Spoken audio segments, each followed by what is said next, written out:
ನಿಮಗೆ ಪ್ರಶ್ನೆ, ಈಗ ಈ ರೀತಿಯ ವಿವಾದವನ್ನ ನೀವು ಕೂಡ ಮೊದಲ ಬಾರಿಗೆ ಒಂದು ವೇದಿಕೆಯಲ್ಲಿ ನೋಡಿದ್ರಿ ಅನ್ಕೊಳ್ತೀವಿ. ಸೊ ಹಾಗಾಗಿ ಪ್ರಜ್ವಲ್ ಅವರು ಮತ್ತೆ ನಿಮ್ಮ ಒಂದು ಕಾಂಬಿನೇಷನ್ ಅಂದಾಗ ಸೊ ಯಾವ ರೀತಿಯ ಮಾತುಕತೆ ಅವರ ಜೊತೆ ನಿಮ್ದಿತ್ತು? ಸೊ ಸಿನಿಮಾ ಮಾಡುವ ಹಂತದಲ್ಲಿ ಯಾವ ರೀತಿ ಒಂದು ಪ್ರೊಸೀಜರ್ ನಿಮ್ಗೆ ನೆನಪಾಗ್ತಿದೆ ಅನ್ನೋದು, ಮತ್ತೆ ಏನಾದ್ರು ಮನಸ್ತಾಪದ ಪರಿಸ್ಥಿತಿಗಳು ಕಾಣಿಸ್ತಾ ಅಂತ? ಸರ್ ನನಗೆ ಅಂದ್ರೆ ಇದ್ರಲ್ಲಿ ನಾನೊಂದು ಕ್ಯಾಮಿಯೋ ಪ್ಲೇ ಮಾಡ್ತಾ ಇದ್ದೀನಿ, ಒಂದು ಇಂಪಾರ್ಟೆಂಟ್ ರೋಲ್.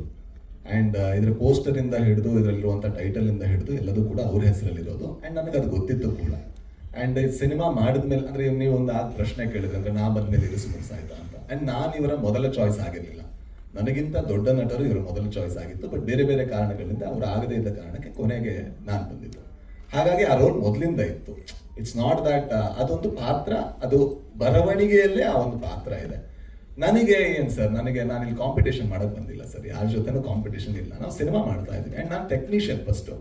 ನನಗೂ ಗೊತ್ತು ಒಬ್ಬ ಮನುಷ್ಯ ಒಂದು ಸಿನಿಮಾ ಮಾಡೋದಕ್ಕೆ ಎಷ್ಟು ಶ್ರಮ ಪಡ್ತಾನೆ, ಎಷ್ಟು ಬದುಕುಗಳು ಅದರಲ್ಲಿ ಇನ್ವಾಲ್ವ್ ಆಗಿದೆ ಅಂತ. ನನ್ನ ಒಬ್ಬನ ಜೀವನ, ನಂದೇನೋ ಹೆಸರು, ನಂದೇನೋ ಕಾಂಪಿಟೇಷನ್ನು, ಇದ್ರಲ್ಲಿ ನಾನು ಒಪ್ಪಿಗೇನೂ ಇಲ್ಲ, ಇದನ್ನು ನಾನು ಸಮ್ಮತಿನೂ ಕೊಡಲ್ಲ. ಇದು ನನಗೆ cinema is much bigger then me sir. ನನ್ನ ಹೆಸರು ಹಾಕಿಲ್ಲ, ನಂದು ಏನು ಹಾಕಿಲ್ಲ ಅಂದ್ರೂ ಕೂಡ ಯಾರು ಬರಲ್ಲ ನನ್ನ ಕಡೆಯಿಂದ. ಗ್ಯಾರಂಟಿ ಮುಂದಿನ ಸಿನಿಮಾಗಳಲ್ಲಿ ಗ್ಯಾರಂಟಿ ಯಾರು ಬರಲ್ಲ, ಯಾಕಂದ್ರೆ ಸಿನಿಮಾ ದೊಡ್ಡದು, ನಾವು ಅದನ್ನು ಕಲ್ತವ್ರು. I think it's very unfortunate that we are speaking about this. ಒಬ್ಬ ಕುಂದಾಪುರದಿಂದ 9ನೇ ಕ್ಲಾಸಲ್ಲಿ ಮನೆ ಬಿಟ್ಟು ಓಡ್ ಬಂದು ಇವತ್ತೊಂದು ಇಷ್ಟು ದೊಡ್ಡ ಸಿನಿಮಾ ಮಾಡಿ, and we are speaking about ಅದರ ಕ್ವಾಲಿಟಿ. ನೋಡಿ ಸರ್, ಇಡೀ ಇಂಡಿಯಾ ನೋಡುವಂತ ಒಂದು ಸಿನಿಮಾ ಮಾಡಿ ನಾವು ಮಾತಾಡ್ತಾ ಇರುವಂತ ಇಶ್ಯೂ ಇದಾಗಿದೆ ನೋಡಿದ್ರಲ್ಲ. It's so sad. ಅವ್ರ ಹತ್ರ ಅವ್ರೇನಾದ್ರು ಸಿಟ್ಟಿಲ್ಲ ಅಂದ್ರೆ ನಾವು ಒಂದ್ಸಲ ಕೂತ್ಕೊಂಡು ಅವ್ರ ಜೊತೆ ಮಾತಾಡಬೇಕು. ಅಂದ್ರೆ ಮನುಷ್ಯರ ತರ ಮಾತಾಡಿದ್ರೆ ಮಾತ್ರ ಮನುಷ್ಯತ್ವ ಇಂಪಾರ್ಟೆಂಟ್. ಆಗ ಮಾತಾಡಿದ್ರೆ ನಾವು ಮಾತಾಡ್ಬೋದು ಏನೋ. ಯಾಕಂದ್ರೆ this is so sad sir. ಏನ್ ಸರ್ ಕಾಂಪಿಟೇಷನ್? ಯಾವ ಕಾಂಪಿಟೇಷನ್ ಹೇಳಿ? ನಂದೊಬ್ಬಂದ ಸಿನಿಮಾ ಸರ್, ಆ ಹುಡುಗಿ ಮಾಡಿಲ್ವಾ? ಮಿತ್ರ ಸರ್ ಮಾಡಿಲ್ವಾ? ಹೆಂಗ್ ಕಾಣಿಸ್ತಾರೆ ಮಿತ್ರ ಸರ್? ಎಂತ ಒಳ್ಳೆ ಕಲಾವಿದ. ಶ್ರೀಧರ್ ಸರ್ ಮಾಡಿಲ್ವಾ ಸರ್? ಅವ್ರು ಎಷ್ಟು ಜೀವನ ನೋಡಿದ್ದಾರೆ. ಏನ್ ಸರ್ ಅವ್ರಿಗೆಂತ ದೊಡ್ಡ ಕಲಾವಿದನ ಸರ್ ನಾನು?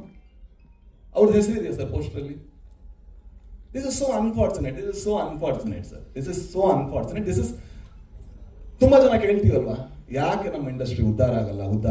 ಒಂದು ಕಾರಣ ಇದು ಕೂಡ. ಯಾಕಂದ್ರೆ ನಾವು ಕೊಲಾಬರೇಷನ್ ಇಲ್ಲ ಸರ್. ನನಗೆ ಈ ಸಿನಿಮಾದಲ್ಲಿ ಪ್ರಜ್ವಲ್ ದೇವರಾಜ್ಗೆ ದೊಡ್ಡ ಹೆಸರು ಬಂದ್ರೆ ನಾನು ಬಹಳ ಖುಷಿ ಸರ್. ಕನ್ನಡಕ್ಕೆ ಇನ್ನೊಬ್ಬ ನಟ, ಮತ್ತೊಬ್ಬ ಇನ್ನೂ ದೊಡ್ಡ ಸ್ಟಾರ್ ಆಗಿ ಬೆಳೆದ. ಮಿತ್ರ ಸರ್ಗೆ ಏನಾದ್ರು ಹೆಸರು ಬಂದ್ರೆ I am so proud, I am so happy. ಯಾಕಂದ್ರೆ ಆ ಕಲಾವಿದ ಡಿಸರ್ವ್ ಮಾಡ್ತಾನೆ. ಅವ್ರ ಹತ್ರ ಕಿತ್ಕೊಂಡು ನಾನು ಏನ್ ಸರ್ಗೆ ಸರ್, ನನಗೆ ಈ ಸಿನಿಮಾದಲ್ಲಾಗ್ಲಿ ಮುಂದೇನೋ ಹಿಂದೇನೋ ಮಾಡಿದ್ದೀನಿ. ನಾನು ಖಳನಾಯಕನಾಗೂ ಮಾಡಿದ್ದೀನಿ. ಅಲ್ಲೆಲ್ಲೂ ಕೂಡ ನನಗೆ ಕಟೌಟ್ ಹಾಕಿ ಅಂತ ಹೇಳಿಲ್ಲ. ಅಥವಾ ನಾನು ಸೂಪರ್ ಶೋ ಅಲ್ಲಿ ಕಾಮಿಡಿ ಆಗು ಮಾಡಿದ್ದೀನಿ. ಅಲ್ಲೆಲ್ಲೂ ಕೂಡ ನನ್ನ ಹೆಸರು ಪೋಸ್ಟರ್ ಬನ್ನಿ ಅಂತ ನಾನು ಕೇಳಿಲ್ಲ. ನನ್ನ ಜೀವನದಲ್ಲಿ ನಾನು ಅದನ್ನು ಮಾಡಿದ್ರೆ ಅವತ್ತು ನಾನು ಇಂಡಸ್ಟ್ರಿ ಬಿಡಬೇಕು ಅಂತ ನಾನು ಭಾವಿಸ್ತೀನಿ.